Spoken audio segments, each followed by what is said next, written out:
हमारी अतिथि हैं तिथि दानी जी। और अतिथि की परिभाषा ही यही होती है जो बिना तिथि के आ जाए।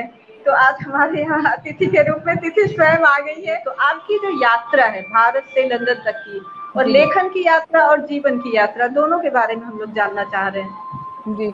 लेखन लेखन की यात्रा की अगर बात करूं विभा जी, तो ये तो मुझे लगता है कि मुझे विरासत में मिला है। हालांकि इसकी कद्र जो है वो मुझे बहुत बड़े होने के बाद समझ में आई कि विरासत में मिलने का क्या अर्थ होता है। अन्यथा मैं ये सोचा करती थी कि नहीं, सब कुछ मेरा अपना किया हुआ है। अ, लेकिन आपके माता-पिता का, आपके बचपन का, आपकी परवरिश का बहुत बड़ा सहयोग होता है। एक परिदृश्य जो होता है लेखन का, आपके व्यक्तित्व का, वो मुझे लगता है कि आपके घर के माहौल से, कहाँ आप रहते हैं, कैसे मित्र बनाते हैं, उस पर निर्भर करता है। तो मुझे लगता है कि जब मैं बहुत छोटी थी, या जब समझिए कि जब हम लिखना पढ़ना सीख जाते हैं, उस उम्र में, मतलब 5 या 6 साल की उम्र में, मुझे मेरे पिताजी राजेंद्र दानी ने कुछ बहुत ही अच्छी रूसी लोक कथाओं की किताबें भेंट की थी और कहा था कि तुम ये पढ़ो। और जिस समय मैं छोटी थी, उस समय इतने तरह के तामझाम नहीं हुआ करते थे जैसे आजकल बच्चों के पास होते हैं, कि तमाम तरह के खिलौने होते हैं, इंटरनेट होता है जिस पे तरह-तरह के गेम होते हैं। तो मेरे पास जो एक ज़रिया था वो थी किताबें। उन किताबों में बने हुए खूबसूरत रंगीन चित्र, और उन चित्रों के साथ जुड़ी हुई कहानियाँ, जिसको पढ़कर हम अपने एक अलग ही कल्पना लोक में चले जाते थे। तो इस तरह से मैंने अपना एक कल्पना लोक बनाना सीखा उन रूसी लोक कथाओं को पढ़ते हुए। वो मुझे लगता है साहित्य से जुड़ाव का मेरा सबसे पहला चरण था, और उसने मुझे एक अलग रूप दिया, मुझे बहुत ज़्यादा क्रिएटिव बनाया, और मैंने फिर धीरे-धीरे खुद से भी लिखने की शुरुआत की। मुझे किसी ने नहीं कहा कि तुम लिखो। हाँ, पापा ने किताबें ला-ला कर मेरे सामने रखी कि बेटा ये है, ये पढ़ो, पढ़ो। बस इतना ही कहा, उसके आगे जो है मेरी रुचि खुद ही डेवलप होती गई उसमें।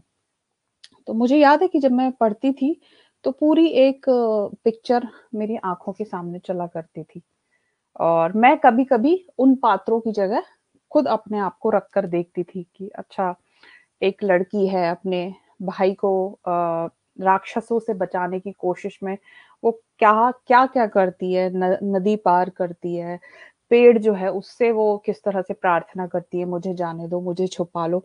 वो कहानी आज तक मेरे ज़हन में घूमती है। फिर एक कहानी थी गुलगुला, कि एक गुलगुला 2 बूढ़े दंपत्ति ने बना कर के खिड़की पे रखा, और वो लुढ़क गया, और फिर उसको किस-किस ने बीच में खाने की कोशिश की। तो इस तरह से मतलब शुरुआत हुई, और मुझे समझ में आया कि भाई फैंटेसी का भी अपना एक कितना बड़ा पार्ट होता है किसी भी रचना में। फैंटेसी और साथ में जो रियलिटी होती है, ये दोनों का एक अद्भुत संगम जो है, वो किसी रचना को मुकम्मल करता है। तो बस 7 साल की उम्र से मैंने कविताएँ लिखना शुरू की, और पापा से अपने कई बार कहा कि पापा, क्योंकि मैं ये देखती थी कि पापा जो भी लिखते हैं वो प्रकाशित होता है, तो इतना तो पता था कि लिख रहे हैं कुछ, तो वो पब्लिश ज़रूर होना चाहिए। तो मैं उनसे अक्सर ये रिक्वेस्ट करती थी कि पापा इसको कहीं तो छपवाने के लिए भेजो, कहीं तो कुछ करो। तो वो मुझे कहते थे कि नहीं बेटा, ये तुम्हारी अपनी जर्नी है, इसमें मैं कुछ नहीं कर सकता हूँ। जैसे मैं चिट्ठी लिखता हूँ, वैसे तुम चिट्ठी लिखो पब्लिशर को। अगर तुम्हारी रचना में दम होगा, तुम्हारी कविताएँ अच्छी लगेंगी, तो वो कहीं न कहीं प्रकाशित हो जाएँगी। और मैं जो है वो हिम्मत जुटा नहीं पाती थी इस तरह की, मुझे लगता था पापा मेरी असल में हेल्प कर नहीं रहे हैं ठीक से। फिर एक बार हमारे घर एक पत्रकार आए, दैनिक भास्कर से, जो पिताजी का इंटरव्यू ले रहे थे। तब फिर मुझे मौका मिला अपनी सिफ़ारिश करने का। तो मैंने उनसे कहा कि देखिए अंकल, मेरी डायरी में कुछ कविताएँ हैं, आप देखिए कैसी है, छपने लायक हैं कि नहीं। उस समय मेरी उम्र 10 साल रही होगी। तो उन्होंने देखा, वो बहुत खुश हो गए, डायरी अपने साथ ले गए, वो बोले कि मैं एक-एक करके इसको प्रकाशित करूँगा। तो वो मेरी सबसे पहली जो लेखन यात्रा है, वहाँ से, लेखन यात्रा मतलब पब्लिश होने की भी यात्रा वहाँ से शुरू हुई। तो अब वो स्कूल में रहते हुए बीच में छूट गया लेखन। फिर कॉलेज तक आते आते फिर कॉलेज की मैगजीन में कुछ प्रकाशित होना शुरू हुआ चुटपुट। फिर ग्रेजुएशन कंप्लीट होते होते तक मैं थोड़ा सा सीरियस हो गई। फिर 1-2 साल छूट गया। फिर बहुत गंभीरता से अगर मैं लिखने की बात करूं तो वो यहाँ यूके आने के बाद संभव हुआ है। वो इस तरह से कि यूके में प्रकृति की जो साज संभाल की गई है वो उसने मुझे बहुत आकर्षित किया। प्रकृति मुझे बहुत ज्यादा आकर्षित करती रही। तो शुरुआती जो कविताएं हैं मेरी उसमें आपको प्रकृति का प्रकृति प्रेम और उसकी झलक हर कदम पे दिखाई देगी।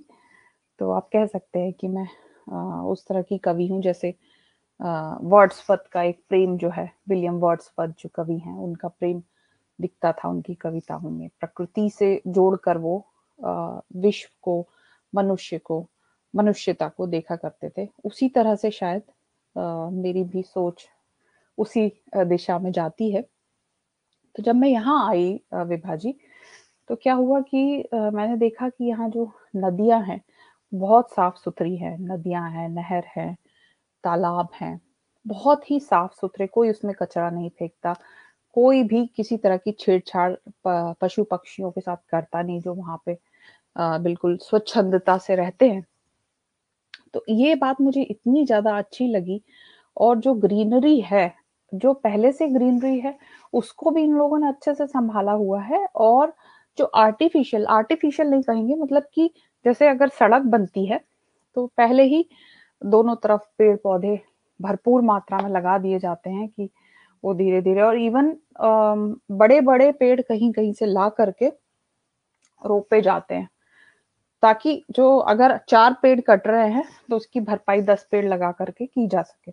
तो ये बात मुझे बहुत अच्छी लगी। और प्रकृति ने जो एक मेरे अंदर अपने प्रति आकर्षण पैदा किया, जो कि शायद भारत में नहीं हो सका था, क्योंकि मेरा इतना एक्सपोजर हुआ नहीं था अलग अलग प्रांतों से। तो मैं जब यहाँ पर आई तो एक अलग ही खूबसूरती मुझे प्रकृति की दिखी, जो कि मेरी रचनाओं में उतरी। तो मुझे लगता है कि मेरी असली जो लेखन यात्रा है वो यहाँ आने पर शुरू हुई। कि तिथिदानी का जो लेखन है वो प्रकृति से जब आरंभ होता है तो वो किस दिशा की ओर अग्रसर होता है? प्रकृति अपने आप में मतलब एक इतना बड़ा उसका जो वितान है वो इतना बड़ा है कि मुझे लगता है कि प्रकृति अभिन्न हिस्सा है हमारे जीवन का।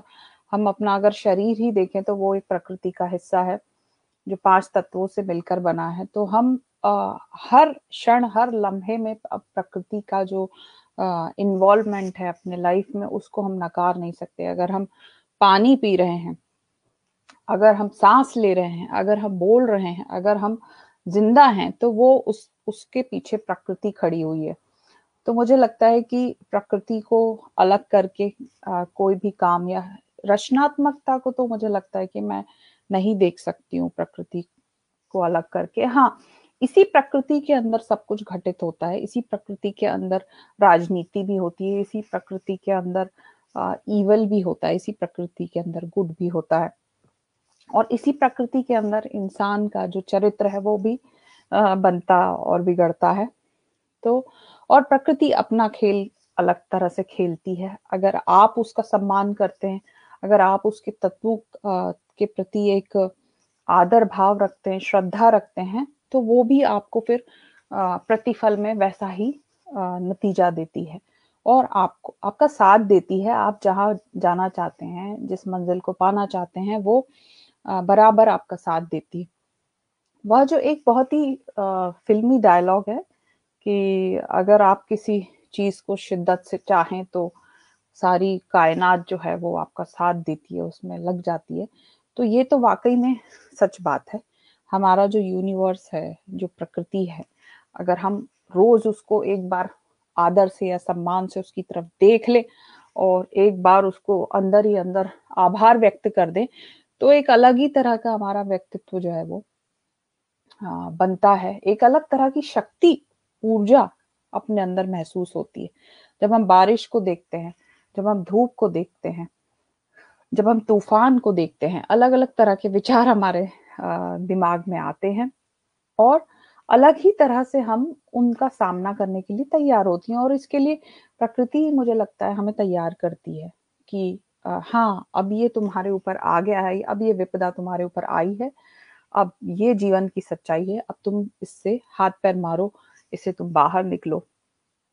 तो मैं यही कहूंगी जैसे कि पानी है, अब पानी जो है वो हमारे शरीर का 70% हिस्सा पानी है।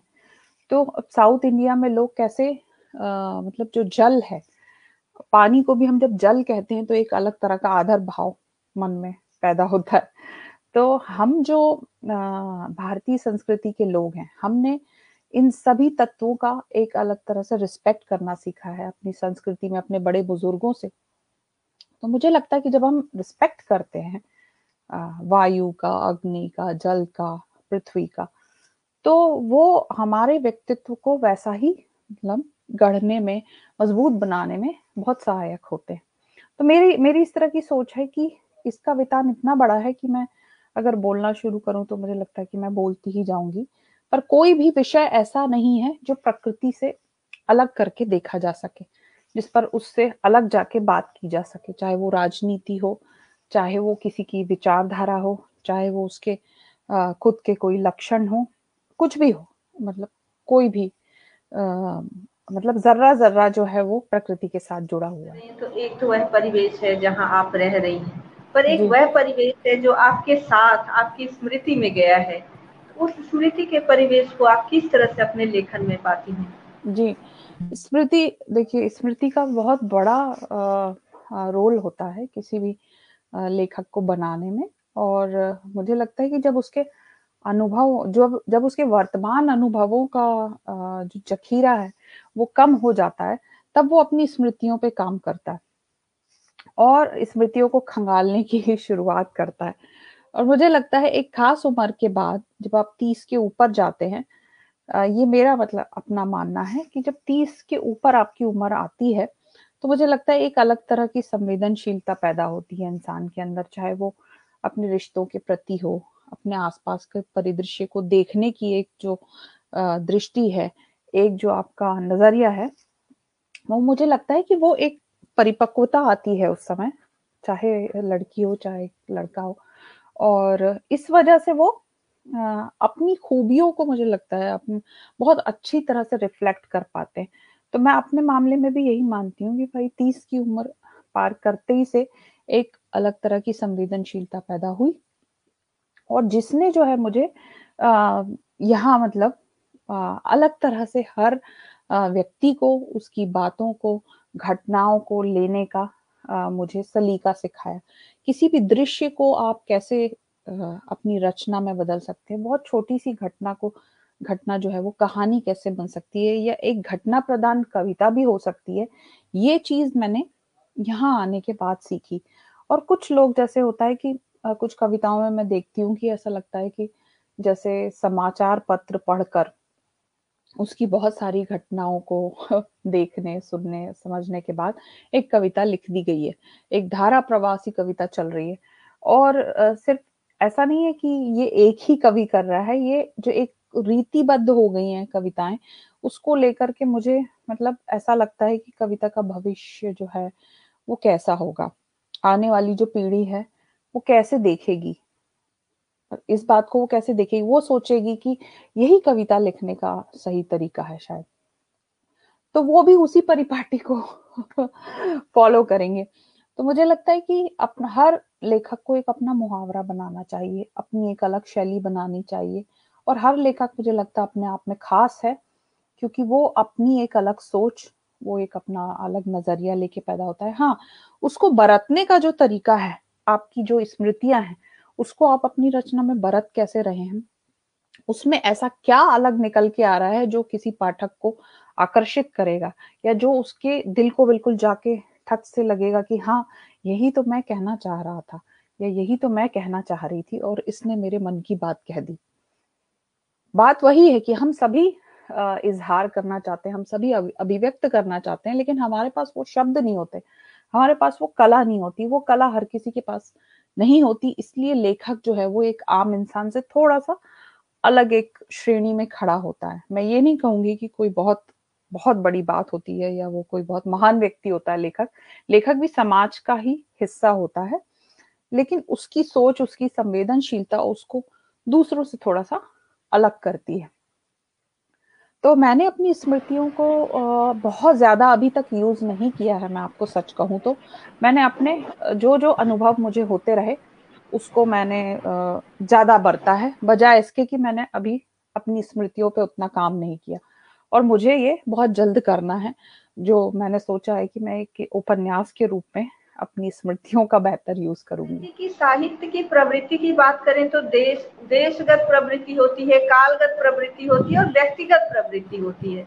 तो तिथि के लेखन में कौन सी प्रवृत्ति ज्यादा हावी है? देश व्यक्तिगत तो नहीं है हाँ, देशगत और कालगत कह सकती हैं आप। जैसे कि बोलचाल में कहा जाता है सात समुद्र पार।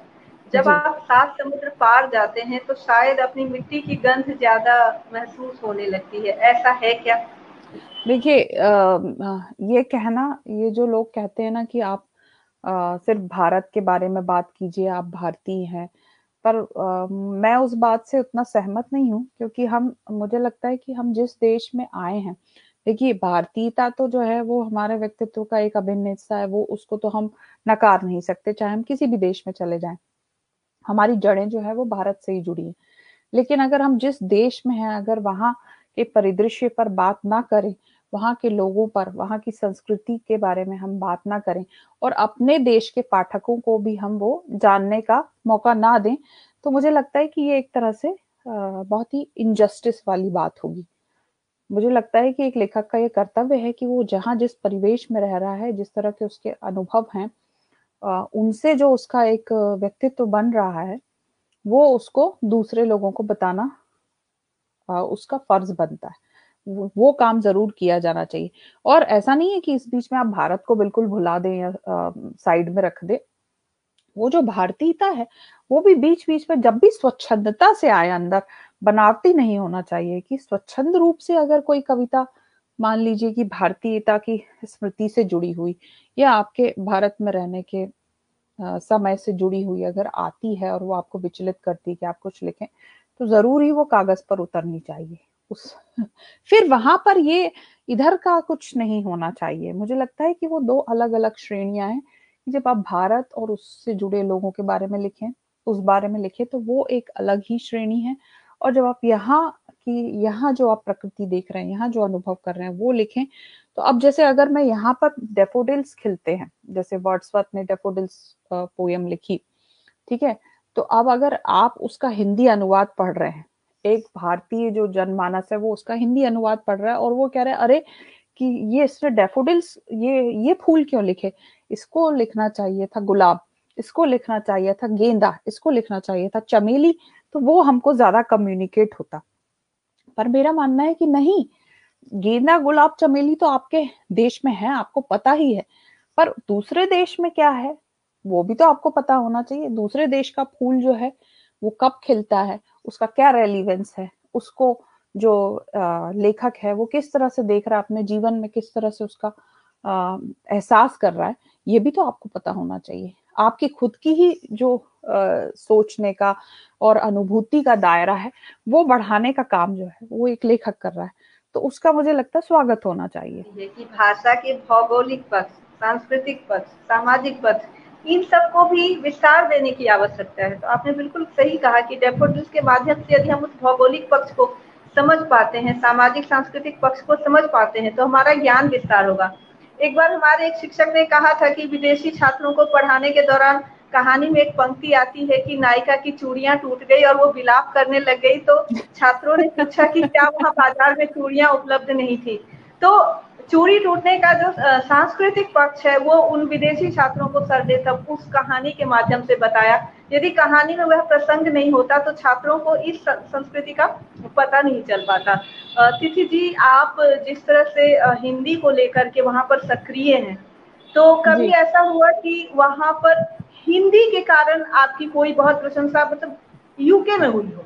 भारत में तो हो रही है कि जी। इतनी दूर रह के, लंदन में रह के ये हिंदी में लेखन कर रही है। यूके में कोई ऐसा आपका यदि संस्मरण हो जब आपके हिंदी लेखन के कारण आपकी प्रशंसा हुई हो या आपको सम्मानित किया गया हो? कि यहाँ आने के बाद मेरे अंदर का जो लेखक है, उसने एक अलग तरह से हर घटना को और दृश्य को देखना शुरू किया। वैसे ही मैं अपने निजी अनुभव भी आपको यही कहूँगी कि एक अलग तरह का सम्मान मुझे यहाँ यूके में मिला एक लेखक होने के नाते, क्योंकि यहाँ पर हिंदी की बात करने वाले लोग कम हैं।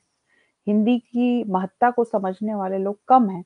तो जो जितने लोग हैं मुट्ठी भर, वो लेकिन बहुत बड़ा काम कर रहे हैं अपने आप में। वो हिंदी की अलख जगाने के लिए 24 घंटे बिल्कुल लगे हुए हैं। उसमें मैं यहाँ की कई संस्थाएँ शामिल हैं, चाहे वो हिंदी समिति हो, चाहे वो वातायन हो, चाहे वो तेजेंद्र शर्मा जी हों। सब लोग अपने-अपने स्तर पर हिंदी का महत्व और उसकी भूमिका जो है उसको बना के रखने में, उसकी मौलिकता को नष्ट ना होने देने के लिए बहुत प्रयासरत है। तो मैं ये कहूँगी कि मैं इन सभी लोगों से किसी न किसी तरह से जुड़ी हुई हूँ और वातायन के साथ तो मैं बहुत बहुत लंबा समय हो रहा है, 3-4 साल हो रहे हैं, मैं जुड़ी हुई हूँ और अभी तो बहुत सक्रिय हूँ और वॉलंटियरिंग करती हूँ और उसमें जितना भी हो सकता है मैं भारत के जो कवि हैं, लेखक हैं, उनके बारे में भी यहाँ बहुत से लोग जो है जो नहीं जानते उनको मैं बताती तो रहती हूँ। जब आप यूके में हैं, तो जी। आपको 14 सितंबर के दिन कैसा महसूस होता है? जैसे यहाँ हम लोग हिंदी दिवस, हिंदी सप्ताह, हिंदी पखवाड़ा, हिंदी माह मना रहे हैं, तो क्या ब्रिटिश में कोई ऐसा भारतीय समूह है जो भारतीय हिंदी दिवस को, भारतीय राजभाषा दिवस को सेलिब्रेट करता हो, और यदि करता है तो किस तरह? जी, बिल्कुल, देखिए वातायन की ही अगर मैं बात करूँ जिसकी मैं एक सक्रिय सदस्य हूँ, तो इसमें कुछ विदेशी जो लोग हैं वो भी इन्वॉल्व हैं और समय-समय पर जो अंतर्राष्ट्रीय ख्याति प्राप्त लोग हैं, वो भी आते रहते हैं। अभी जैसे मैंने हिंदी समिति का भी एक कार्यक्रम सुना था, जिसमें कि विदेशी जो हमारे छात्र हैं, उनको बुलाया गया था, वो जो लोग हिंदी सीख रहे हैं यहाँ पर कुछ यूनिवर्सिटीज़ में, उनसे बात की गई थी। और वातायन में भी जैसे अभी हम लोग हिंदी दिवस जो है वो मनाने की पूरी मतलब कोशिश कर रहे हैं, उस पर कार्यक्रम आयोजित कर रहे हैं। फिर यहाँ जो भारतीय उच्चायोग है, वो भी समय-समय पर काफ़ी अच्छे और बहुत ही उर्वरक कार्यक्रम आयोजित करता रहता है। नेहरू सेंटर में तो इस तरह की गतिविधियाँ होती ही रहती हैं। और मैंने खुद भी कई बार उसमें पार्टिसिपेट किया है। कई बार मुक्ति बोध को लेकर के पिछले बार बहुत अच्छा कार्यक्रम हुआ था, मैं भी उसका एक हिस्सा बनी थी, जो कि आज तक यादगार है। हाँ, कोविड की वजह से जो है वो कुछ जो लिमिटेशंस हो गई हैं, वो ज़रूर है कि उसने कार्यक्रम की जो एक तरह से कहना चाहिए कि एक जो विस्तार था, उसको थोड़ा-सा नैरो किया है। लेकिन नैरो वो इस तरह से कि पर्सनल लोगों के रिश्ते नहीं बन पा रहे हैं, लेकिन हम सभी ऑनलाइन मौजूद हैं पूरे समय। तो ऑनलाइन होने के कारण क्या हुआ है कि वो सब लोग जो दूर होने की वजह से नहीं आ पाते थे, वो भी शामिल होते हैं। तो मुझे लगता है कहीं न कहीं हिंदी का दायरा बढ़ाने के लिए यहाँ हम लोग बहुत ज़्यादा सक्रिय हैं और भारतीय जो है वो तो अपने लेवल पर जो काम कर सकते हैं, वो कर ही रहा है। एक लेखक जो है वो तो हिंदी का जो है एक तरह से कहना चाहिए अ, रथ लेकर चल रहा है, सारथी है। लेकिन यहाँ पर जो लोग हैं, उनके पास शायद थोड़ा-सा साधन कम है। उनके पास बहुत मतलब एक्सपर्ट लोगों की थोड़ी कमी है।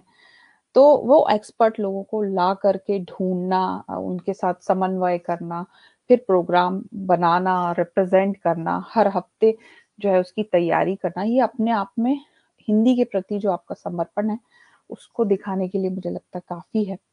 और मैं तो बहुत सक्रिय हूँ इन सब कार्यक्रमों में। तो मैं ये मानती हूँ कि हिंदी को बना के रखने में और उसकी मौलिकता, उसका उसका जो रेलेवेंस है वो बना के रखने में ये मेरा अपना एक योगदान है। बीच में मैंने काफ़ी क्लासेस भी ली थी हिंदी सिखाने की, तो उसमें एक ब्रिटिश जो है, वो मुझसे हिंदी सीख रहा था। तो मैं आपको बताऊँ कि उसको इतनी रुचि थी हिंदी सीखने में, हालाँकि वो व्याकरण पे नहीं जाना चाहता था, वो सिर्फ़ बोलचाल की हिंदी सीखने में इंटरेस्टेड था, क्योंकि वो जिस कंपनी में काम करता है, वहाँ पर भारतीय लोगों की संख्या बहुत ज़्यादा है। तो अब आप सोचिए कि ये कहना जो बीच-बीच में ये बातें उठती रहती है ना कि हिंदी की कोई महत्ता नहीं है, हिंदी को कोई पूछता नहीं है। तो ऐसा नहीं है, कहीं ना कहीं आशा की किरण है। अब अगर आपका कर्तव्य है कि आप उसको, उस आशा की किरण को क्या सूरज बनाना चाहते हैं, या कि आप उसको एक दिया समझकर बुझा देना चाहते हैं, ये तो अब आपके हाथ में है। अब मैं अगर आपको बताऊं, भारतीय लोगों के बहुत छोटे से उदाहरण, जिसमें मेरे भी कुछ रिश्तेदार शामिल हैं। तो अगर घर में बच्चा है, वो अगर कहानी शब्द का उपयोग कर रहा है, तो उस पे उसको डांट पड़ जाती है कि नहीं नहीं बेटा, कहानी नहीं बोलना, स्टोरी बोलो, स्टोरी बोलो।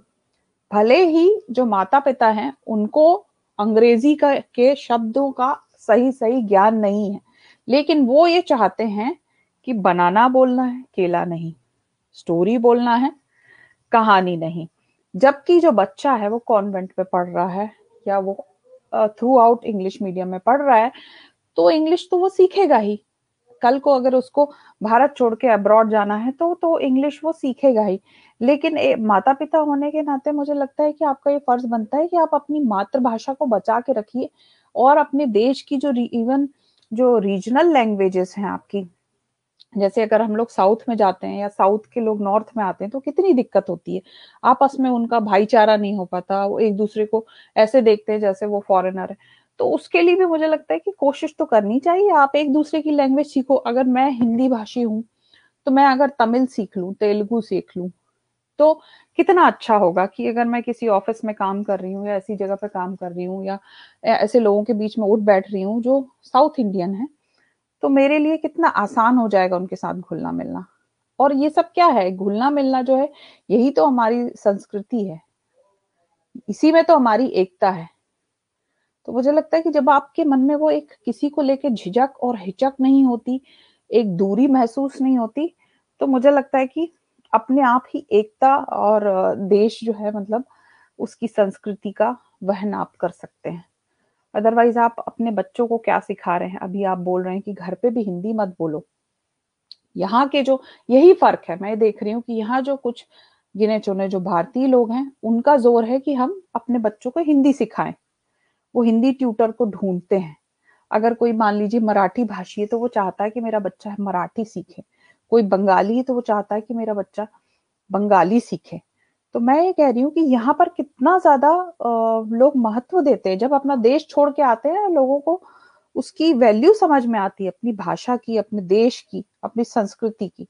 तो मुझे लगता है कि जो लोग भारत में रह रहे हैं, उनको ये नहीं भूलना चाहिए कि उनकी जड़ें भी भारत में हैं। और अपनी भाषा को छोड़कर एक विदेशी भाषा को महत्व देना, मतलब अपने ही अस्तित्व को, अपने ही वजूद को आपने नकार दिया कि नहीं, मैं तो, मतलब अपने आप को आप एक इंफीरियोरिटी कॉम्प्लेक्स लेकर के चल रहे हैं। यहाँ पर तो जो अंग्रेज हैं, वो तो कभी आपको इस तरह से नहीं देखते कि अगर आपने मान लीजिए कोई गलत एक्सेंट में बात की, कुछ गलत सेंटेंस कह दिया, तो वो कभी आपकी खिल्ली नहीं उड़ाएंगे, क्योंकि वो जानते हैं आप एक फॉरेनर हैं।